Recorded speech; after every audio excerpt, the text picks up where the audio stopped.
شروع اللہ کا نام لے کر جو بڑا مہربان نہایت رحم والا ہے۔ اے پیغمبر صلی اللہ علیہ وآلہ وسلم،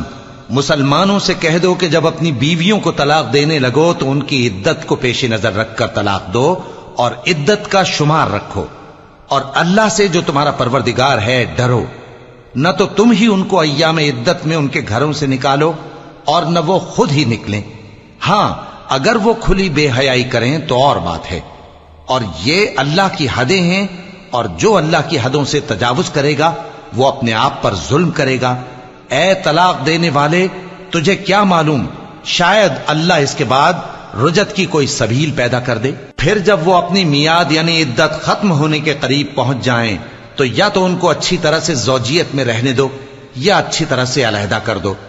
اور اپنے میں سے 2 منصف مردوں کو گواہ کر لو، اور اے گواہو اللہ کے لیے درست گواہی دینا۔ ان باتوں سے اس شخص کو نصیحت کی جاتی ہے جو اللہ پر اور روز آخرت پر ایمان رکھتا ہے، اور جو کوئی اللہ سے ڈرے گا وہ اس کے لیے رنج و غم سے نجات کی صورت پیدا کر دے گا، اور اس کو ایسی جگہ سے رزق دے گا جہاں سے اس کو وہم و گمان بھی نہ ہو، اور جو اللہ پر بھروسہ رکھے گا تو وہ اس کے لیے کافی ہوگا۔ اللہ اپنے کام کو جو وہ کرنا چاہتا ہے پورا کر دیتا ہے۔ اللہ نے ہر چیز کا اندازہ مقرر کر رکھا ہے۔ اور تمہاری طلاق والی بیویاں جو حیض سے نا امید ہو چکی ہوں، اگر تم کو ان کی عدت کے بارے میں شبہ ہو تو ان کی عدت 3 مہینے ہے، اور جن کو ابھی حیض نہیں آنے لگا ان کی عدت بھی یہی ہے۔ اور حمل والی عورتوں کی عدت وضع حمل یعنی بچہ جننے تک ہے، اور جو اللہ سے ڈرے گا اللہ اس کے کام میں سہولت پیدا کر دے گا۔ یہ اللہ کا حکم ہے جو اس نے تم پر نازل کیا ہے، اور جو اللہ سے ڈرے گا وہ اس سے اس کے گناہ دور کر دے گا اور اسے اجر عظیم بخشے گا۔ طلاق والی عورتوں کو ایام عدت میں اپنی حیثیت کے مطابق وہیں رکھو جہاں خود رہتے ہو، اور ان کو تنگ کرنے کے لیے تکلیف نہ دو، اور اگر وہ حمل سے ہوں تو بچہ پیدا ہونے تک ان کا خرچ دیتے رہو، پھر اگر وہ بچے کو تمہارے کہنے سے دودھ پلائیں تو ان کو ان کی اجرت دے دو، اور بچے کے بارے میں پسندیدہ طریق سے موافقت رکھو، اور اگر باہم ضد اور نا اتفاقی کرو گے تو بچے کو اس کے باپ کے کہنے سے کوئی اور عورت دودھ پلائے گی۔ صاحب وسعت کو اپنی وسعت کے مطابق خرچ کرنا چاہیے، اور جس کے رزق میں تنگی ہو جتنا اللہ نے اس کو دیا ہے وہ اس کے موافق خرچ کرے۔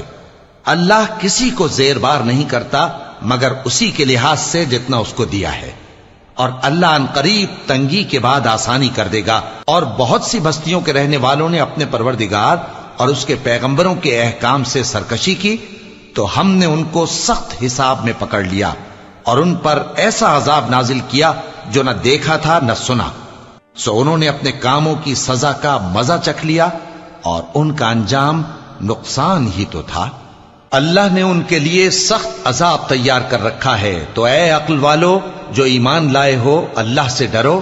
اللہ نے تمہارے پاس نصیحت بھیج دی ہے، یعنی ایسے پیغمبر جو تمہارے سامنے اللہ کی واضح آیتیں پڑھتے ہیں تاکہ جو لوگ ایمان لائے اور عمل نیک کرتے رہے ہیں ان کو اندھیروں سے نکال کر روشنی میں لے آئیں، اور جو اللہ پر ایمان لائے گا اور عمل نیک کرے گا وہ ان کو جنتوں میں داخل کرے گا جن کے نیچے نہریں بہ رہی ہیں، وہ ہمیشہ ہمیشہ ان میں رہیں گے۔ اللہ نے ان کے لیے کیا خوب رزق رکھا ہے۔ اللہ ہی تو ہے جس نے 7 آسمان پیدا کیے اور ویسی ہی زمینیں بھی، ان میں اللہ کا حکم اترتا رہتا ہے تاکہ تم لوگ جان لو کہ اللہ ہر چیز پر قادر ہے، اور یہ کہ اللہ اپنے علم سے ہر چیز کا احاطہ کیے ہوئے ہے۔